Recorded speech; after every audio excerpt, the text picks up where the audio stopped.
সারাদিন আজকে তারার পাগল পাগল অবস্থা, কোনোভাবে নিজের মনকে মানাতে পারছে না যে সব স্বপ্ন ছিল। এত শখের অনুভূতিও কি ভোলা যায়, নাকি এইরকম শখের মানুষের নৈকট্যকে মিথ্যে বলা যায়? তারারও ঠিক একই অবস্থা। কোনো রকমে ভার্সিটি ক্লাস শেষ করে চলে যায় সেই রাস্তা যেখানে সেদিন ওই বাজে ছেলেগুলো দাঁড়িয়েছিল। আজও সেখানে কিছু লোক দাঁড়িয়ে আছে, তবে তাদের চেহারা ভিন্ন। তারা সবার সামনে অন্তন্ত হয়ে গিয়ে দাঁড়ায়। চোখের সামনে চোখের জল নাকের জলে এক হওয়া চেহারা, হাতে উঁচু পিছিয়ে মুছে ভাঙা ভাঙা গলায় জিজ্ঞেস করে, আপনারা কেন এখানে? এখানে না অন্য একটা গ্রুপ দাঁড়িয়ে ছিল? কালও ছিল সবাই, আজ সবাই কোথায়?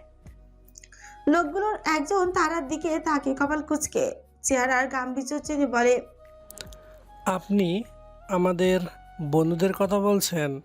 হ্যাঁ, ওরা এখানে দাঁড়াতো, তবে কিছুদিনের জন্য ওরা ঘুরতে গেছে, আবার আসবে 4-5 দিন পর। ওদের কথা শুনে তারা ওই রাস্তায় দাঁড়িয়ে চেঁচিয়ে ওঠে, মিথ্যে বলছেন আপনারা। আপনারা সবাই মিলে আমাকে পাগল বানাতে চাইছেন। সব সব আমি জানি। আপনারা আপনারা মিস্টার ক্রিমিনালের লোক, তাই না? আপনাদেরকে উনি হায়ার করেছেন। আমি জানি, আমি জানি। কাউকে ছাড়বো না, কাউকে না। আর এটা যে স্বপ্ন ছিল না, সেটাও প্রমাণ করব আমি। সবাইকে আঙুল দেখিয়ে কথাগুলো বলেই গট গট করে চলে গেল তারা। এক কথায় জেনে শুনে চ্যালেঞ্জ ছুড়ে দিল রাফানের মুখে। রাফান হয়তো দেখতে চাইছে তারা কি কি করতে পারে নিজেকে ঠিক প্রমাণ করতে। 2 দিন কেটে গিয়েছে, তারা এখন আর আগের মতো আলপনা, মাহা আর বাণী কারোর সঙ্গে কথা বলে না। ওরা তারার সঙ্গে কথা বলতে চাইলেও তারা ইগনোর করে, নিজের মতো আলে চুপচাপ থাকে, ক্যাম্পাসে একা একা বসে কাটায়। তবে আজকে ওদের ভার্সিটির সিনিয়ররা এসে ওদের ক্লাসে বলে যায় আজকে ওরা ছুটির পর ছোটোখাটো একটা ইভেন্ট রেখেছে, গান বাজনার। ভার্সিটির ক্যাম্পাসেই এই আয়োজন করা হয়েছে। গোল করে চেয়ার পেতে সবাই গিটার ভায়োলিন নিয়ে বসেছে। তারার হাতেও আজকে একটা গিটার আছে, পরনে হালকা ঘিয়ে রঙের একটা চুড়িদার, গায়ে ওড়না জড়ানো আর হাতে গিটার। পায়ের উপর পা তুলে বসে গিটার চা পায়ের উপর রেখে চুংটাং শব্দ করে যাচ্ছে আর মনে। আশেপাশে সবাই হাসি মজা আড্ডা করলেও তাতে তারার মন নেই। হঠাৎ করেই একটা ছেলে এসে তারার পেছনে দাঁড়িয়ে ওকে ছেলা দিয়ে বলে, এই মিস লেখিকা, তুমি একটা গান গাও। তোমার গানের গলা ভালো। সেদিন তোমার ক্লাসের বাইরে থেকে শুনেছিলাম তোমার গান। আজকেও গাও একটা। ছেলেটা তারাকে কথাগুলো বলে তারার পাশে একটা চেয়ার নিয়ে বসে। বাকি সবাইও সেটার কথায় তারাকে বারবার গান গাইতে বলে। আলপনাও সবার সাথে তাল মিলিয়ে বলে, দোস্ত, একটা গান গা। গিটার তো হাতেই আছে, তোর উপন্যাসের সাথে চাই এরকম কিছু গা। আলপনার কথাতেই সবাই হ্যাঁ হ্যাঁ করে সায় দেয়। তারা দীর্ঘশ্বাস ফেলে হাতে থাকা গিটারটা নিয়ে প্রস্তুত হয়। টুংটাং আওয়াজ করে সুর তোলে গিটারের তালে। আবারও শেষ টুং শব্দে শেষ হয় তারার গান। চোখ খুলে দেখে সবাই ওর দিকে মুগ্ধ চোখে চেয়ে আছে। হাততালি দেওয়ার কথা মাথায় নেই কারোর। সবাই যেন তারার গানের ঘোরে আচ্ছন্ন হয়ে আছে। কয়েক মুহূর্ত পর সবাই নিজের হুঁশ ফিরে পায়, একসঙ্গে করতালি বাজায়। সবার মুখে মুখে তারার গানের প্রশংসা, কিন্তু তারা আর সেখানে থাকে না। গিটারটা চেয়ারের উপর রেখে আমি আসছি বলে চলে যায়। অষ্টমীকে নিজের হাত মুখ ধুয়ে একটু হাঁচাহাঁচি করে প্রায় আধ ঘন্টা পর তারা আবারও ফিরে আসে সেখানে। কিন্তু এসে তারা চোখ কপালে উঠে যায়। প্রত্যেকে কেমন বিভোর হয়ে মাতালের মতো ঘুমাচ্ছে। তারা মনে মনে ভাবে, হঠাৎ সব এমন মরার ঘুমে চলে গেল কি করে? কিন্তু প্রশ্নের উত্তর পায় না। সবাইকে ছেলে ছেলে ডাকে, কিন্তু সব মরার মতো পড়ে আছে। কেউ কেউ নাক ডেকে গভীর গভীর তলিয়ে গেছে। তার আশ্চর্যের অন্ত থাকে না এদের দেখে। তখনই পেছন থেকে একটা চেনা প্রিয় গলা ভেসে আসে কানে। গাম্ভীর্যের সঙ্গে একটা গলা শীতল হাওয়া বইয়ে দিতে যায় তারার কানে। মিস লেখিকা, রাইট? ভালোই গান গাইলে। ছেলেদের আসরে সবার সামনে ভালোই প্রশংসা পেলে। এবার যদি মেরে দেয় এদেরকেও। মেরে ফেলার কথা শুনে তারা আঁতকে উঠে পেছনে ঘুরে কান্না মিশ্রিত মিনতি স্বরে কঞ্চের রাফানকে বলে, না, এমন করবেন না। ওরা আমার ক্ষতি করেনি। ওদের সাথে আমি কথাও বলি না। রাফান তারার কথা শুনে কেমন পৈশাচিক হাসি হাসে। আজকে রাফানের পোশাক আশাক অন্যদিনের চেয়ে ভিন্ন। কালো রঙের একটা জ্যাকেট পরে চোখে কালো চশমা এঁটে এসেছে স্টার বয় গেচাপে। বুঝ পায়ে ভারী পা ফেলে ধীরে ধীরে তারার দিকে এগোতে এগোতে বলে, ও আচ্ছা, তাই নাকি? কিন্তু আমার তো তা মনে হয় না ডিয়ার ফ্লাওয়ার। আমার তো এখন চিন্তাই হচ্ছে তোমার জন্য না জানি কত হাজার মানুষকে আমায় মারতে হবে আরো, কিন্তু আগে আজকের হিসাবটা নেব। রাফান হিসেবের কথা বলে একটু আশেপাশে নিজের স্থির চোখ বোলায়। কিছু একটা দেখতে পেয়ে সেদিকে দৌড়ে গিয়ে একটা চালাকাঠ নিয়ে তার পেছনে দৌড় দেয়। তারাও রাফানকে এভাবে চালাকাঠ নিয়ে দৌড়াতে দেখে নিজ দৌড় লাগিয়ে পালায়। কিন্তু কয়েক মুহূর্ত ভেতরেই রাফান তারাকে ধরে ফেলে বলতেই একদম শূন্যেই তুলে ফেলে। রাফান এভাবে ধরে ফেলাতে কেঁপে উঠছে তারা। ঘাড় ঘুরিয়ে পেছনে তাকাতেও ভয় করে ওর। রাফান একদম নিজের মুখের কাছে তারাকে তুলে তারার কানে ফিসফিস করে গরম হাওয়া বইয়ে বলে, পালাও, আরো পালাও। কোথায় যাবে? ছাড় পাবে না, কোথাও ছাড় পাবে না। রাফান ইব্রাহিম ঠিক তোমাকে এইভাবে ধরে ফেলবে। গান গাইছিলে তাই না? কিন্তু এখন কার হাতে তুমি দেখো? আমার হাতে। একবার পড়েছো মানে তুমি সম্পূর্ণ ফাকড আপ। তারাকে ওইভাবে নিয়ে রাফান চলে যায় সেখান থেকে। বাইরে দাঁড় করানো নিজের লাল কালো ব্যাচ মোবাইল গাড়িতে করে তারাকে নিয়ে উঠে চলে যায়। তারা আজকে রাফানের কাছে থাকা সত্ত্বেও ভয় পাচ্ছে, কারণ এতদিন রাফান অন্যকে দিয়ে ওকে তুলে নিয়ে গেছে, কিন্তু আজ সে নিজে এসেছে ওকে নিতে। তার মানে তারা অবস্থা মোটেও ভালো হবে না। আবার অন্যদিকে তারার একরকম শান্তিও হচ্ছে। সে নিজে এখন বলতে পারবে যে সেসব সত্যি ছিল। আসলে রাফান ওকে নিয়ে চিন্তা করে, জেলাস হয়। সারা রাস্তা রাফান তারার সাথে কোনো কথা বলে না, না তারা কোনো কিছু জিজ্ঞেস করে। দুজনেই যেন দুজনের মনের সাথে লড়াই করে যাচ্ছে। রাফান নিজের গাড়ি নিয়ে তারার বর্ণনার মতো একটা কালো রঙের বাড়ির ভিতর গিয়ে সামনে গিয়ে দাঁড়ায়। বাড়ির মেইন গেটের ভিতর ঢুকায়। মেইন গেটের ভেতরে ঢোকার পর আরো কতখানি যাওয়ার পর বাড়ির সামনে গাড়ি থামা। বিশাল বড় একটা বাড়ি, যার পুরোটাই কালো রং করা। রাফান তারাকে গাড়ি থেকে বের করে কাঁধে তুলে সেই বাড়ির ভেতর যেতে যেতে বলে, তোমার মনে হয় আমার বাড়ির ভেতরটা সাদা হবে? না, একদমই না। আমার মন, আমার দুনিয়া, আমার রাজত্ব সবকিছুর মতো আমার বাড়ির ভেতরটাও কালো। চলো দেখাই তোমাকে। রাফানের কথা মতো আসলে এই বাড়ির ভেতরে সবকিছু কালো, তবে খুবই আভিজাত্যপূর্ণভাবে তৈরি। কোনো আধুনিকতার অভাব নেই এই বাড়িতে। রাফান তারাকে নিয়ে সিঁড়ি দিয়ে সোজা নিজের ঘরে চলে যায়। বড় আলিশান একটা ঘর, ঠিক যেমনটা তারা কল্পনা করেছিল সেই রকম একটা ঘরে নিয়ে রাফান তারাকে নিয়ে যায়। গুরুগম্ভীর পা ফেলে ধাপ করে তারাকে ডিভানের উপর ফেলে। এবার তারা বাঁকা হেসে নিজের মুখ খুলে, তাহলে সেদিন স্বপ্ন ছিলেন না আপনি? সত্যি তো? আমি তাহলে ঠিক ছিলাম। আপনি সবাইকে আপনার কথায় সব চেপে রাখতে বলেছিলেন, কিন্তু নয়নতারা শেখ এতটা বোকা? তারার ছোঁচে আঙুল ছুঁয়ে দিয়ে ওকে চুপ করে রাফান। তারার দিকে ঝুঁকে পড়ে ওর চোখে চোখ রেখে নেশালো কঞ্চে বলে, আগে আমি হিসেব নেব। কিছু হিসেব আগে তুলে রেখেছিলাম, আর কিছু আজ যুক্ত হলো। চলো খেলা যাক। রাফান কথায় কপাল কুচকে যায় তারার। অবাক হয়ে শিকুচকে জিজ্ঞেস করে, মানে কি করবেন আপনি? কি? রাফান কিচ্ছু বলে না, বাঁকা হেসে সোজা হয়ে নিজের জ্যাকেট খোলে। এরপর রুম থেকে কোথাও একটা গিয়ে আবারও ফিরে আসে।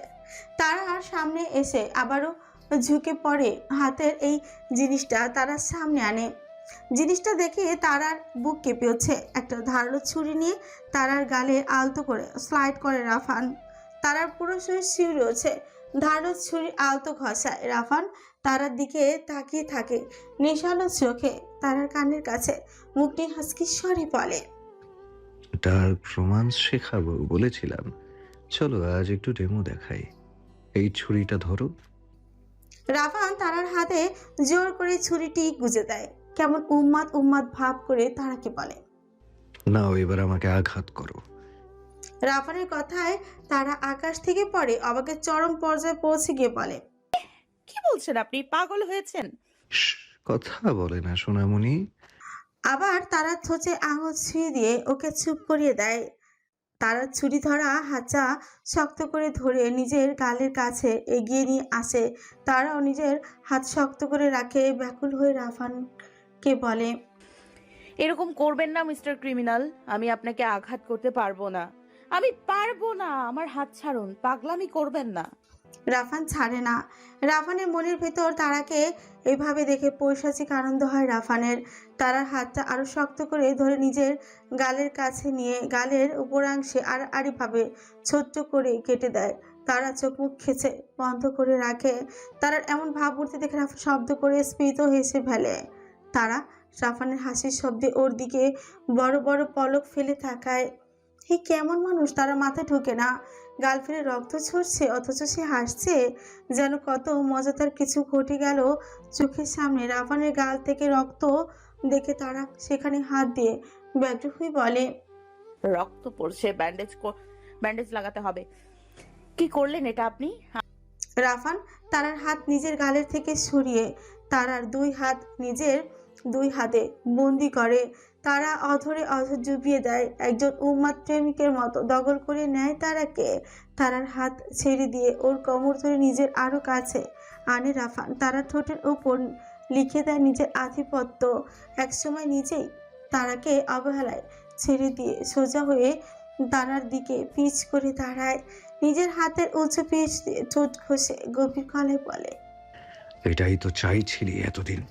এটার জন্যই তো পাগলের মতো ঘুরছিলি রাস্তায় রাস্তায়। এবার তোকে তোর জিনিস দিয়ে দিলাম, কোনো নামহীন সম্পর্কের হয়েও দিয়ে দিলাম। যা। রাফানের কথাগুলো শুনে যেন তারা কান অব্দি যায় না। স্থির চোখে তারা নিজের দিকে তাকিয়ে আছে।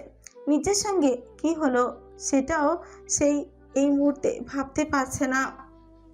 একটা অন্ধকার ঘরে ডিভানে তারা একা বসে আছে। তার চক্ষু স্থির, নেত্র পলক অনেকক্ষণ পর পর একবার নড়ে ওঠে। চোখের কোণে জল আসবে আসবে করেও আসে না। হাত দুটো দুই পায়ের ওপর গুটিয়ে রাখা। বুড়ো আঙুলের নখটা যে কতক্ষণ ধরে তার নিজেরই তর্জনীকে খুঁটিয়ে খুঁটিয়ে কত বানিয়ে ফেলছে তার দিকে খেয়াল নেই তারার। হঠাৎ করে আলো জ্বলে উঠল ঘরের। রাফান ওয়াশরুমের থাই লাগানো দরজা খুলে বেরিয়ে এলো। শুধু একটা সাদা তোয়ালে পরে বেরিয়ে চলে এলো রাফান। ভেতরে যে তারা আছে তাতে তার কোনো হেলদোল নেই। চুঁচকে ভাব নিয়ে ড্রেসিং টেবিলের আয়নায় সামনে দাঁড়িয়ে সেখানকার একটা ড্রয়ার থেকে একটা ফার্স্ট এড বক্স বের করে তার থেকে একটা ব্যান্ডেজ বের করলো। ব্যান্ডেজটা নিয়ে আয়নায় তাকাতেই দেখলো দুটো চোখ রাফানের দিকে হাঁ করে তাকিয়ে আছে। আগে যা একটু পলক নড়ছিল এখন তো তাও থেমে গেছে। থেমে যাবারই তো কথা। রাফানের উন্মুক্ত ভেজা শরীরের বিন্দু বিন্দু পানি জমা দেখলে যে কোনো মেয়েরই গলার স্বর, চোখের পলক আটকে যাবে। ভারী হয়ে যাবে তাদের হৃদস্পন্দন, যা এখন তারার হচ্ছে। বুকের ভেতর যেন ঘোড়া দৌড়াচ্ছে, পেটের ভেতর উঠছে হাজারো প্রজাপতি। ইচ্ছে করছে ছুঁয়ে দিতে সেই সুঠাম দেহের অধিকারী ব্যক্তিটিকে। রাফানের ভেজা চুলগুলো তাকে পাহাড়ে বরাবরের মতো আরো আকর্ষণীয় করে তুলছে। রাফানের গভীর কালো চোখ যার দিকে তাকে ঘায়ল হয়ে যাচ্ছে তারা। হ্যাঁ, অন্যদের তুলনায় রাফানের চোখের মনে একটু বেশি কালো। অতল গভীর চোখ, সেই চোখের চাহনি তাকালে যেন কি একটা লাগে শরীরে। রাফান তারাকে এভাবে তাকাতে দেখে চোখে নিজের গালে আড়াআড়িভাবে ব্যান্ডেজ লাগাতে লাগাতে ছুট পাকিয়ে হাসি নিয়ে হাসকি স্বরে গান ধরে। রাফানের মুখে এমন গান শুনে তারাও তাহাজ্জুব মনে চায়। রাফান মেকি হেসে তারার দিকে ঘোরে, যার কারণে তারা এখন সম্পূর্ণ স্পষ্টভাবে রাফানের শরীরের অসাধারণ চারুকলা দেখতে পায়। মনে মনে ভাবে, আল্লাহ এই পুরুষকে আরেকটু কম সৌন্দর্য আকর্ষণীয়তা দিলেও তো হতো। পুরুষদের এরকম হলে নারীরাও যে বদনজর দেয়। তারা আর অজানাতেই ওর শরীর কাঁপা শুরু করে। রাফানের গালে লাগানো সেই আড়াআড়ি ব্যান্ডেজটার জন্য ওকে আরো বেশি আকর্ষণীয় লাগছে এখন তার কাছে। হঠাৎ রাফান নিজের মেকি হাসি চেহারাটা থেকে মিটি সম্পূর্ণ গাম্ভীর্যপূর্ণ করে সেখান থেকে চলে যায়। তারা রাফানের কাজ করার কিছুই বুঝে উঠতে পারছে না। কি করছে রাফান না করছে এসবের কোনো মানেই হয় না। না তারাকে কিছু বলতে দিচ্ছে আর না নিজে বলছে, না তারাকে যেতে দিচ্ছে, শুধু শুধু এইভাবে বসিয়ে রেখে দিয়েছে। এমন কি হুটহাট বাজে আচরণ করেছে, হুটহাট রোমান্টিক হয়ে যাচ্ছে, সবকিছু কেমন যেন ধোঁয়াশা। রাফান ড্রেসিং রুমে গিয়ে 2 মিনিটের ভিতর শুধু একটা কালো প্যান্ট পরে সাদা তাওয়ালে ঘাড়ে ঝুলিয়ে আবারও আসে রুমে। এসে তারার বাহু ধরে ওকে উঠিয়ে নিয়ে নিজেও ডিভানে বসে পড়ে, পায়ের উপর পা তুলে। তারা ভাবাচাকা খাওয়ার মতো তাকায় রাফানের দিকে। রাফান গাম্ভীর্যপূর্ণ টেনে তাকে বলে, খাটের উপর বসো, যা বলবো ঠিকঠাক উত্তর দেবে। রাফানের আদেশে তারা গুচি গুচি পা ফেলে খাটে গিয়ে পা ঝুলিয়ে একদম রাফানের মুখোমুখি হয়ে বসে। চেহারায় ভয়ের খানিক স্পর্শ। রাফান তারার দিকে নিজের তীক্ষ্ণ দৃষ্টি ফেলে গম্ভীর মুখে বলে, 1 বছর আগে একা একা ফ্রান্সে গিয়েছিলে কেন? উত্তরে তারা থতমত চেহারায় বলে, আপনাকে দেখার জন্য। নগরী রাজনীতিকে সেখান থেকেই চেনো, তাই না? জি। ভয় লাগেনি একা যেতে? নিজের মায়ের গয়না চুরি করতে লজ্জা করলো না? ভয় লেগেছিল, কিন্তু আমি ভয় পেয়ে বসে থাকার মেয়ে না। আর মায়ের গয়না চুরি করেছি, একদিন নিজের কামাই করে ফেরত দিয়ে দেব তাই। আর এটা না করলে আমাকে ফ্রান্সে যাওয়ার টাকা কেউ দিত না। ওয়েটার সেজেছিলে, রাইট? হুম। তোমাকে ইচ্ছে করছে চল দিয়ে গাল ফাটিয়ে দেই।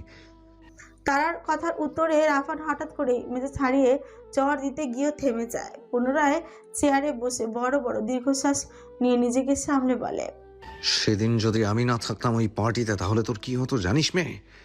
দুনিয়া এত সোজা না, তোর উপন্যাসের মতো লিখলেই সব হয়ে যায় না।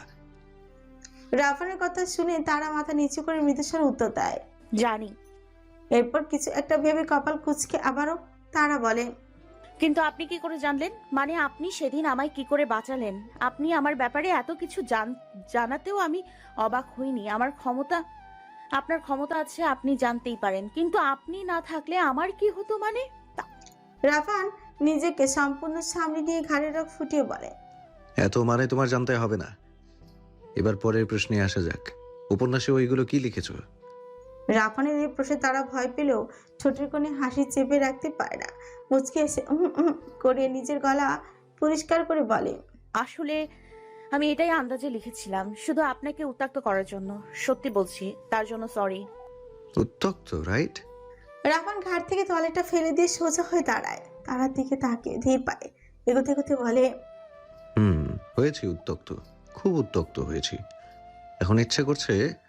রাফানের কথায় তারা খাটের উপর উঠে গিয়ে হাত নাড়িয়ে বলে, না না না, এখন না, বিয়ের পর। কিন্তু এটা বলুন, আমার আন্দাজ কি ঠিক ছিল?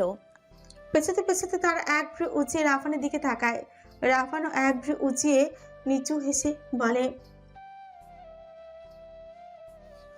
রাফানের মুখের উত্তর শুনে তারা হা হয়ে যায়। এদিকে রাফান ধীরে ধীরে একদম তারার কাছে চলে আসে। খাটের উপর উঠে তারার কোমর ধরে নিজের একদম কাছে টেনে আনে, নিজের পায়ের উপর বসিয়ে তারার কানে কানে আজকে সরে বলে, অনেক উত্তক্ত করেছো আমাকে, এবার যদি আমি করি। আমি উত্তক্ত করলে তোমার প্রজাপতিরা উঠতে শুরু করবে, ফ্লাওয়ার, ঠিক এইখানে। রাফান তারার পেটের উপর আলতো করে নিজের হাত রাখে। তারার সাথে সাথে নিজের চোখ বন্ধ করে ফেলে। আসলেই রাফানের ছোঁয়ায় তার পেটের ভিতর হাজার নয় সহস্রেরও বেশি প্রজাপতি টানা মেলে দিয়েছে। রাফান তারার কোমর ধরে তারাকে নিজের আরো কাছে এনে একদম বুকের সাথে লেপটে ফেলে। তারা ছোঁচ আর চোখের পাপড়ি কোমল ফুলের ন্যায় কেঁপে কেঁপে উঠে। রাফান সেই দেখে মুচকি মুচকি হাসে। তারা রাফানকে নিজের থেকে দূরে সরাতে চেয়েও পারে না। রাফান আরো উন্মাদের মতো তারার গলায় ঘাড়ে নিজের ঠোঁটের স্পর্শ এঁকে দিতে থাকে। গরম নিঃশ্বাসে মাতোয়ারা করে দেয় তারাকে। নিঃশ্বাস আটকে আসছে তারা, তবুও অস্পষ্ট স্বরে তারা রাফানকে বলে, আমি আপনার কেউ নই। আপনি পারেন না আমাকে এভাবে ছুঁতে, আপনার অধিকার নেই। অধিকার শব্দটা রাফানের কানে বজ্রপাতের মতো শোনায়। ঝট করে তারাকে নিজের থেকে দূরে ঠেলে দিয়ে গর্জন করে উঠছে, তাহলে আমায় নিয়ে এমন উপন্যাস লেখার সময় কে দিয়েছিল তোকে অধিকার? বল, তাহলে এখন অধিকারের প্রশ্ন কোথায় পেলি?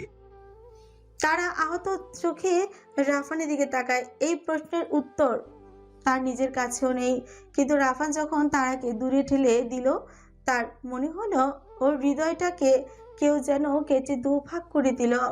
রাফান কিন্তু পারে না নিজের রাগ সামলাতে। সে বিছানা থেকে নেমে ইচ্ছে মতো দেয়ালে নিজের শক্ত হাত মুষ্টিবদ্ধ করে পরপর ঘুষি লাগায়। মুখে রাগান্বিত শব্দ। তারার আত্মা কেঁপে উঠছে রাফানের এরূপ ব্যবহারে।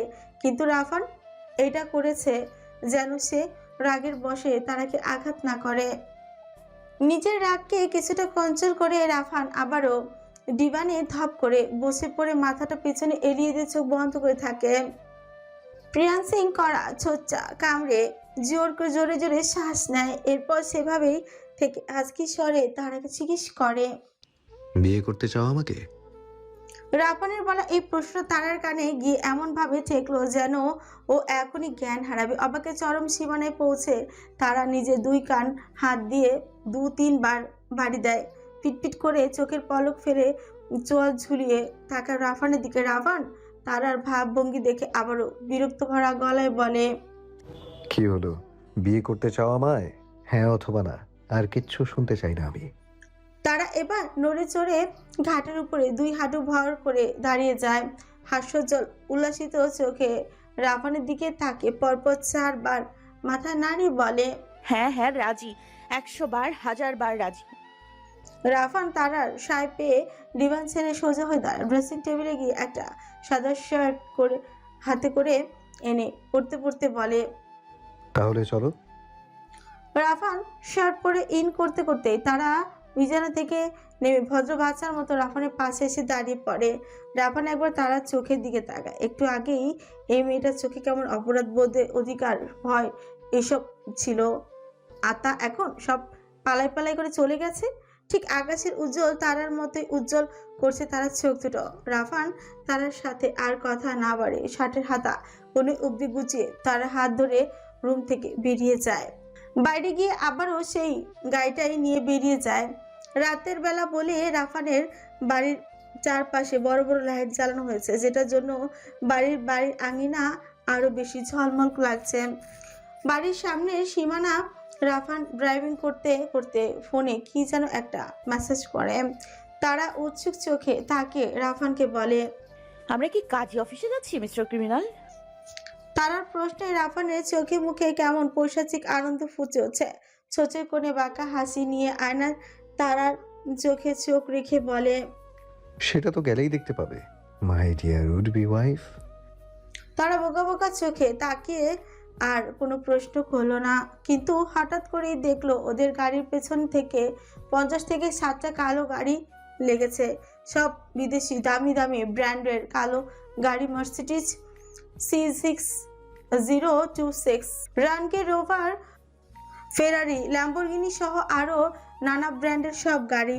তারা এসব দিকে হা হয়ে তাকিয়ে ভয়তুর গলায় রাফানের হাত ঠেলে ঠেলে বলে, BMW। মিস্টার ক্রিমিনাল তাড়াতাড়ি গাড়ি চালান, গুন্ডারা আমাদের পেছনে লেগেছে, তাড়াতাড়ি, আল্লাহ বাঁচাও। বিয়ের আগে মরতে চাই না, অন্তত 1 বছর সংসার করে তারপর মরতে চাই। তারার মুখে মরা কথা শুনে হুট করে ব্রেক কষল রাফান। তারার দিকে অগ্নি চোখে তাকিয়ে দাঁতে দাঁত পিষে বলল, মনের কথা মুখে আনবি তো জিভ আর মুখে থাকবে না। এই কথাটা দ্বিতীয়বার আমি এত ভালো করে বলবো না, মাইন্ড ইট। তারা রাফানের কথায় ভয়ে ঠোক গিলে আবার পেছনে তাকায়, দেখে গাড়িগুলো রাফানে থামার সঙ্গে সঙ্গে থেমে গেছে। রাফান এবার গাড়ি স্টার্ট দিয়ে আবারও ড্রাইভিং শুরু করে বলে, এইগুলো আমার কার। এই বিশ্বে এখনো রাফান ইব্রাহিমের পিছু নেয়ার মতো কলিজা কারো কাছে নেই। তারা রাফানের দিকে আবারও হাঁ করে তাকিয়ে বড় একটা ঢোক গিলে। সবই বুঝতে পারছে তারা, কিন্তু এটাই বুঝতে পারছে না রাফান চাইছেটা কি। সে 1 ঘন্টা ড্রাইভিং এর পর রাফান উত্তরার একটা বড় অ্যাপার্টমেন্টের সামনে এসে গাড়ি থামায়। এবার তো তারার বুকের ভেতর জানি নেই, রাফান সরাসরি তারার বাসায় এনেছে ওকে।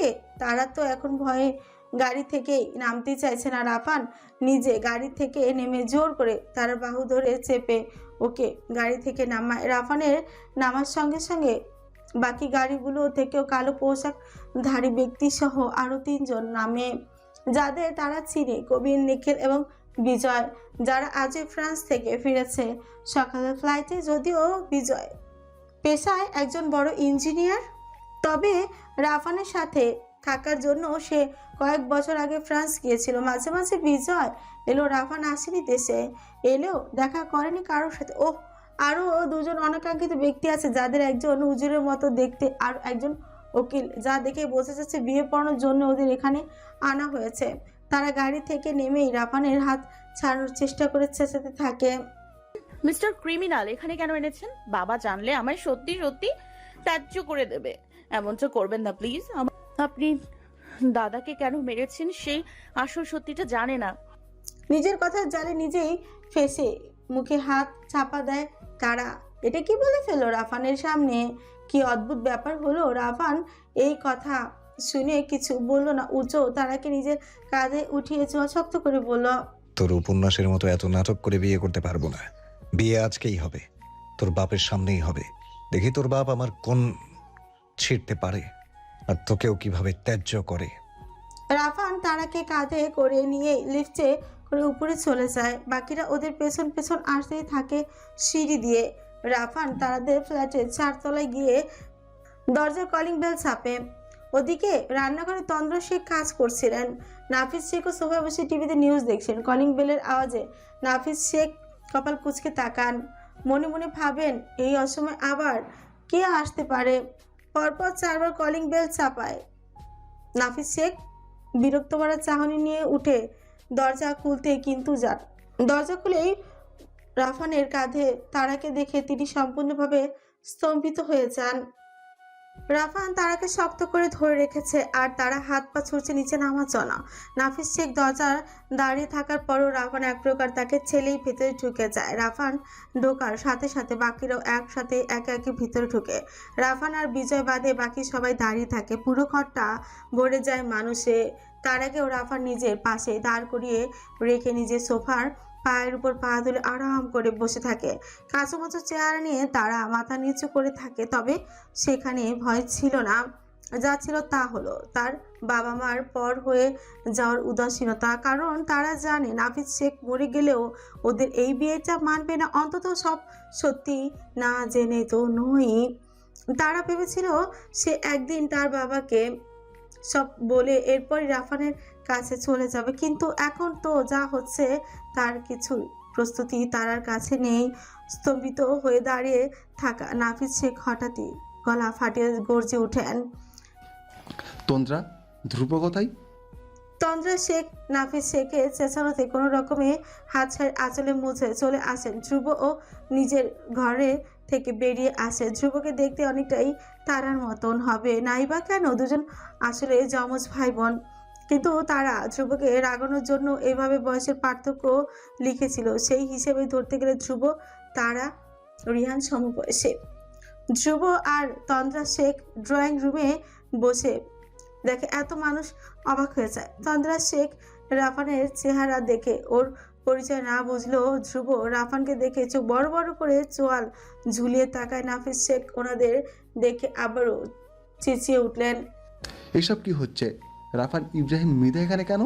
নাফিস শেখের চিৎকারে রাফান কানে হাত দিয়ে মুখ কুচকে বলে, আরে আস্তে আস্তে শ্বশুর আব্বা, এত রেগে যাচ্ছেন কেন আপনি? কার সামনে দাঁড়িয়ে আছেন একবার ভেবে দেখুন। তবে আপনার এই অতিরিক্ত সাহস আমার ভালো লাগে, সেটা মানতেই হবে। অন্তত বুক ফুলিয়ে বলতে পারবো আমার শ্বশুর আমার সামনে কথা বলার সাহস পায়, যদিও সেটা এখনই আর থাকবে না। রাফানের কথায় নাফিস শেখ প্রচণ্ড রেগে যান। রেগে গিয়ে তারার দিকে তাকিয়ে ধমকে ওঠেন, এই নয়ন, তুই এই লোকটার সাথে কি করছিস? তারা মাথা উঁচিয়ে কিছু বলতে যাবে তার আগে রাফান পায়ের উপর পা তুলে নিজের 2 হাত মাথার পেছনে রেখে সেখান থেকে মাথা এলিয়ে দিয়ে বলে, এই তো লাইনে এসেছেন, কিন্তু প্রশ্ন আমাকে করুন। আমি বলছি, আপনার মেয়ে আমাকে নিয়ে উপন্যাস লিখেছে। আমায় নাকি সে ভালোবাসে, নানাভাবে আমাকে কাছে পাওয়ার জন্য কাকুতি মিনতি করেছে। এমনকি এক রাত আমার সাথে থেকেছিল আপনার মেয়ে। তাই ভাবলাম আজকে বিয়ে হয়েই যাক। মেয়ে তো আপনার কম সুন্দরী নয়, আমার ওকে বিয়ে করতে সমস্যা নেই। দেখুন, সাথে কাজে আর উকিলও এনেছি।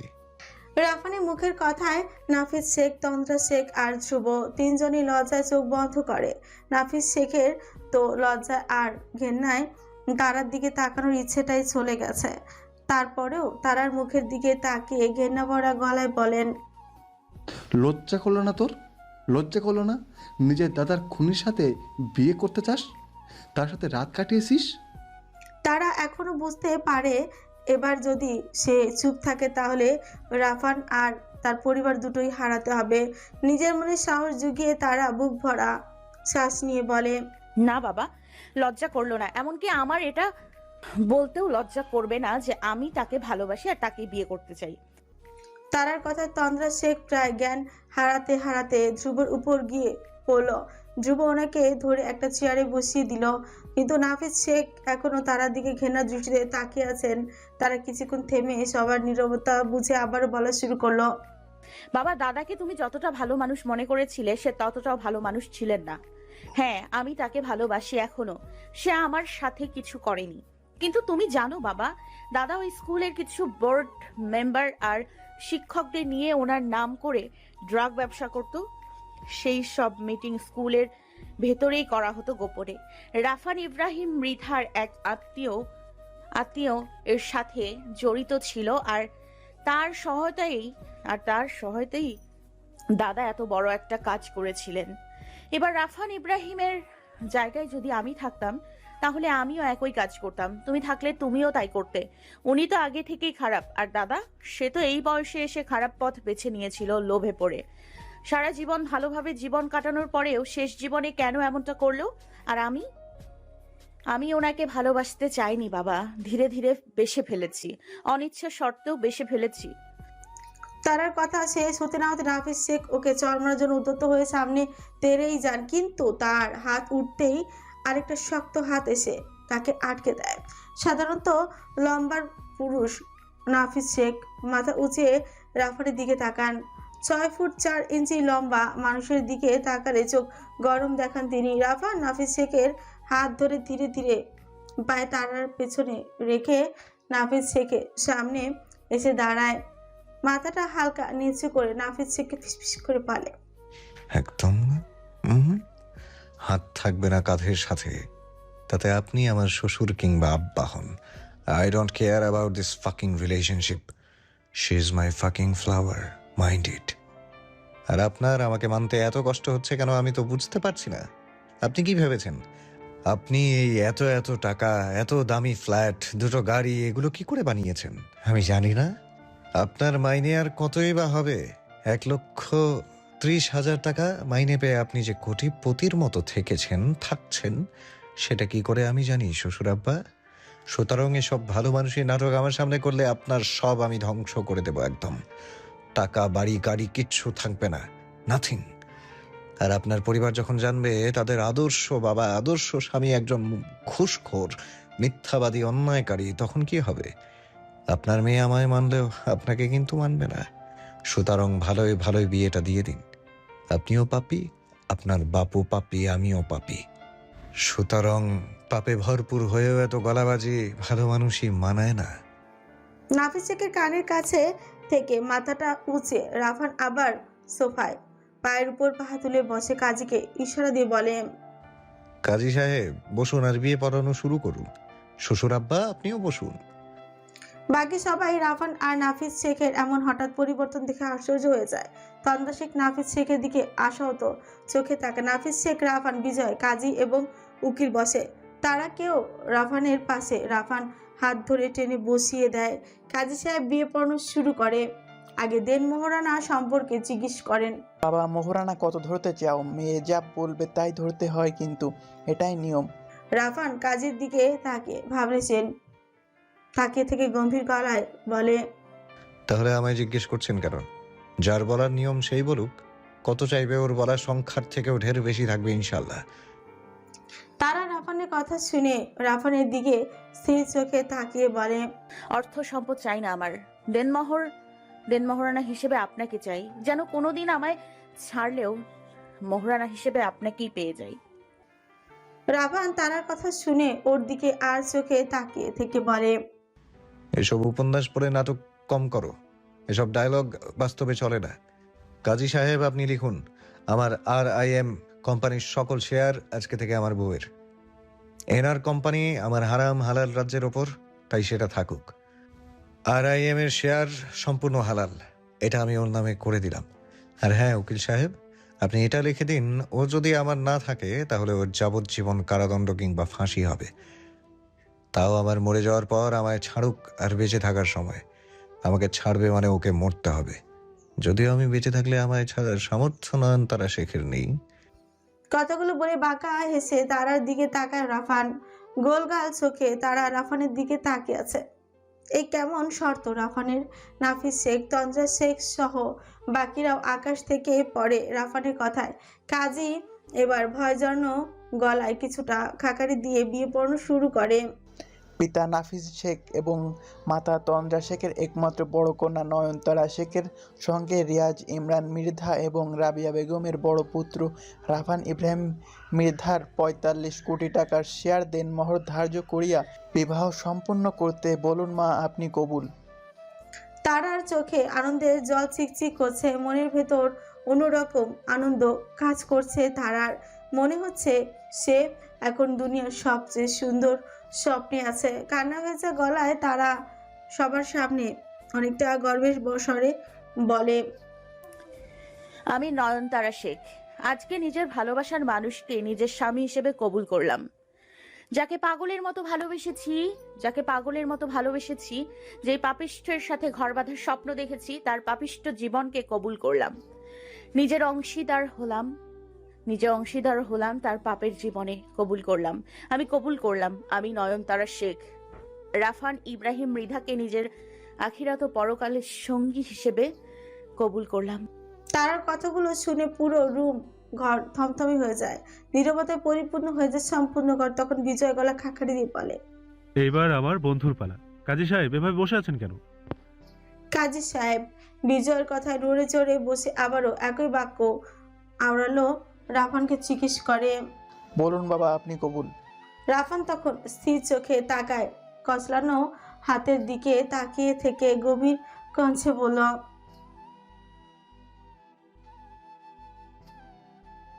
রাফানের উত্তর শুনে সবাই সম্মস্বরে আলহামদুলিল্লাহ বলে, শুধু তন্দ্রা শেখ, নাফিস শেখ এবং ধ্রুব ছাড়া। ধ্রুব তারাকে এইভাবে দেখে পুরো স্তব্ধ হয়ে গেছে। একটা জড়ো গাছের মতো ঠায় দাঁড়িয়ে শুধু দেখে যাচ্ছে নিজের বোনের করা পাগলামি।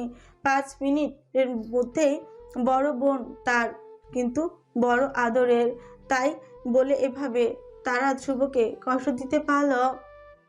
রাফান আর তারা মিলে এবার উকিলের কাছে দেয়া কাগজ পত্রে সই করলো। সেখানে নাফিস শেখ, বিজয়, নিখিল, কবির ওরা সই করলো। সব শেষে বডিগার্ডগুলো একে একে গিয়ে বাইরে থেকে অনেকগুলো শপিং ব্যাগ, মিষ্টির প্যাকেট আরও কতগুলো সাজানো ডালা নিয়ে ভেতরে ঢুকলো। রাফান সেগুলো ভেতরে রাখার জন্য ইশারা দিতেই নাফিস শেখের দিকে তাকিয়ে বলে, ছোট্ট উপহার, অস্বীকার করার স্পর্ধা দেখতে চাই না, তাহলে সেটা মঙ্গলজনক হবে না। হাসি। রাফান নিজের কথা শেষ করে উঠে যেতে নিলে তারা ওর হাত ধরে কাঁদো কাঁদো গলায় বলল, কোথায় যাচ্ছেন আমায় ফেলে?